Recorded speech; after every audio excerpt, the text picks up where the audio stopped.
Hey guys, Jengar here. Welcome to another realistic review. Today we are taking a look at the American P-51 Mustang, the Cannon Mustang. And the firepower on this plane is definitely fantastic. That is quite nice. It shares a lot of the characteristics with the later Mustangs.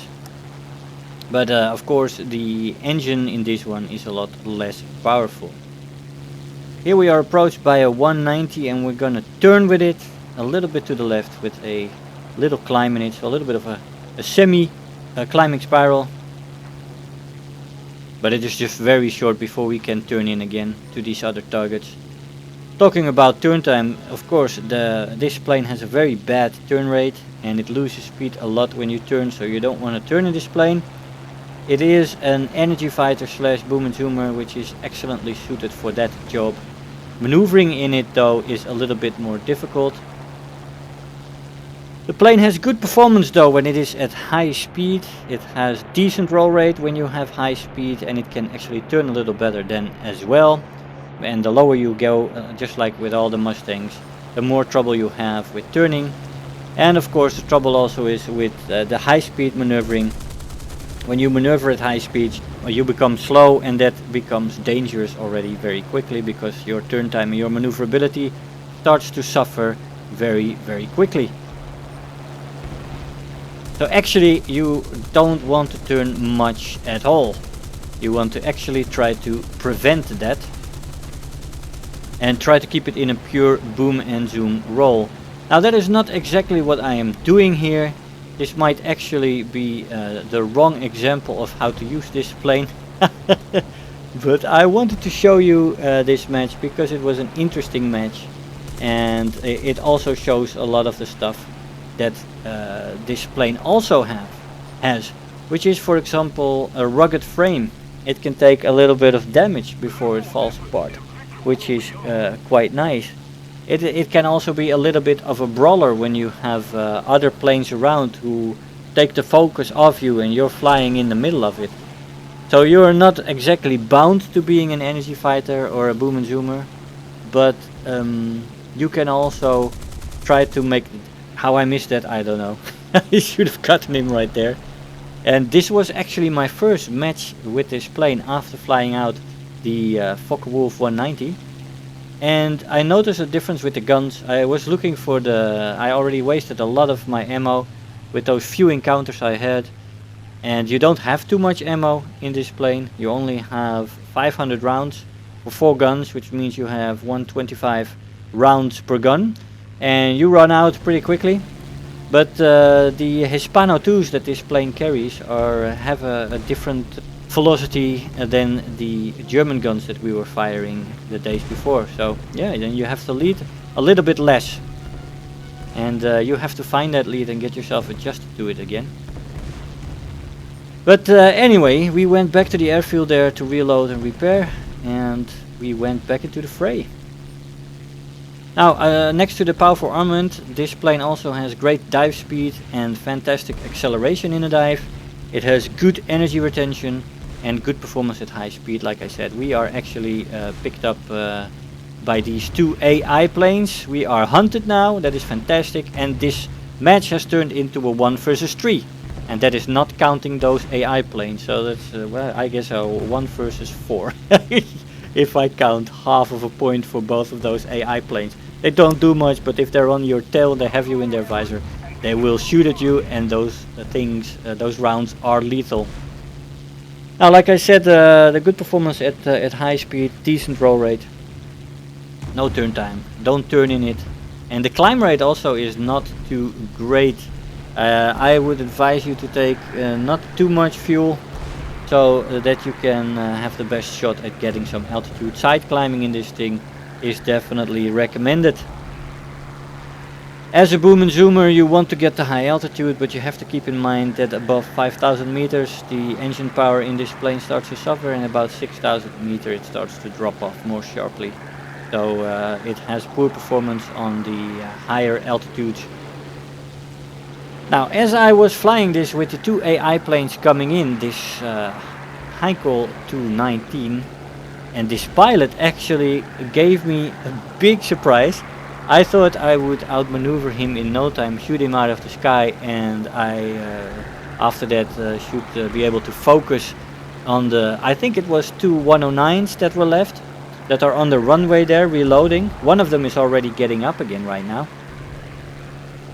But actually this guy is doing a good job maneuvering with me in his Heinkel 219. It's going pretty nicely.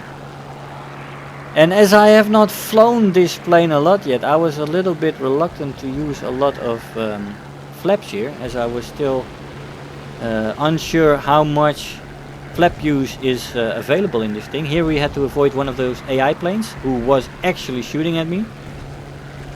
So we have two AI planes in the neighborhood, and we're fighting this guy with the BF-109s getting off the runway right now. Very, very annoying, those AI planes, because I've had contact, but of course I was the only guy left, and maybe it counts the last activity of your team, and I landed, of course, so I was out. But anyway, it was a very bad moment. Here we go for the head-on. We actually miss all our shots. Maybe I was aiming this a little bit too much still, like the A4. You know, when you the last thing you flew, you still probably aim like that a little bit when you jump into a new plane.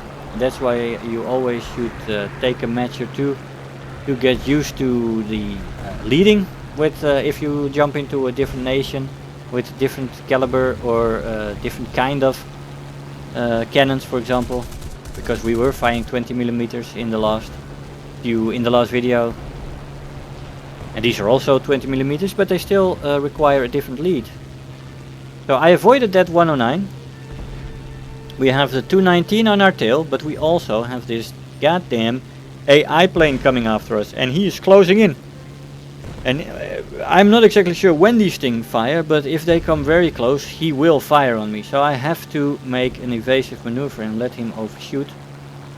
And my engine is also cooking right now, which if you use a lot of WEP in this plane, it can cook though, and you can make it cool off pretty quickly as well. You just gotta fly lower than 100. That's no problem. Here, even at 100, it cools off. And here I actually make a sort of a compliment to this guy, which was indeed a nice surprise. I don't remember if he actually said that to me or if he said that earlier in the match, but I think he actually killed a few people, so yeah, he is indeed a good pilot, and I had to make sure to be very focused. Here we go, head on with the 109, and here we do have the lead. I realized in that first head on that I was leading too much. My aim was above the target too much. That was still based on the aim with the Focke-Wulf 190, which had the MG 151s, and here we did get the right lead. So less lead required with these Hispano Mark IIs. Now this was a little bit of a snapshot as the second 109 comes in, and we avoid the 219 again. And we're into a little bit of a dogfight here. This is absolutely not what this plane is suited for. So don't use this flight style as the regular normal flight style that you would use for this plane. Use it as a pure boom and zoomer. It does have the finishing power for that style of flying. But yeah, we got mixed up in this fight, and we could not get out of it. So we had to engage. And we did. Now here we decide at the right moment, with the Heinkel 219 turning away from me and the 109 passing me, to extend, because my engine is really cooking right now, and I have very few rounds left. So I want to go back to the airfield, which is pretty close, and I should have the energy retention and the acceleration to run away from them. Now it turned out what happened there, the 219 that I hit several times got into a little scuffle with this 109, and he crashed, and I didn't get the kill nor the assist, of course, with the crash. That's very annoying. They should change that one day. And then this guy was left all by himself, and he was going after ground targets very close to our airfield. So we got up and we got into this fight with him. I decided to take him into the vertical, which also was not the greatest idea, but I wanted to end this fight. The 109s are very good in the vertical. I only get a few glancing hits though, probably by his machine guns. And I managed to stall him out, and as he drops we managed to get some guns on target. And we pop him out of the sky for our 4th kill. And it was a very nice match. Another turnaround, 1 versus 3. And a little bit helped by this guy who crashed into the 219, which was an excellent pilot. I would have loved to continue the dogfight with that guy. 3rd place in the team and 4 kills with this fantastic plane. Let's see what we got for rewards. Now, let's see, we have soft landing, that's nice. Final blow. The last man standing, 46,000 silver lines and 2,600 research points. I'll see you in the conclusion. Hey guys, so here we are after the match. It was a joy to fly this plane. It was, I like the roll rate on the A4, I have to say, from the last episode. But on high speeds this thing has still decent roll rate. It has good cannons as well. You have to lead a little less, they're a little more precise, they have a little bit higher velocity. And very enjoyable plane, good in a dive, great as a boom and zoomer. You have good finishing power, so you probably most of the time only need 1 pass. Sometimes you don't, but you know how that goes. Sometimes you just get hits. But most of the time it fulfills its role.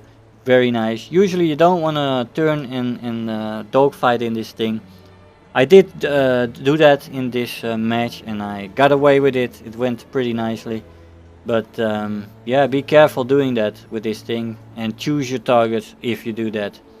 For the rest, use it as a boom and zoomer or an energy fighter.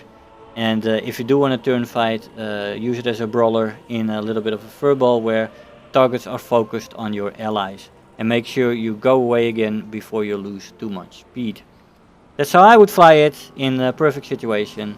But you know, sometimes you have these nice matches where you do come out on top even if you are very much outnumbered. Guys, I hope you enjoyed the video. I want to thank you all for watching and I'll see you guys next time. Bye bye.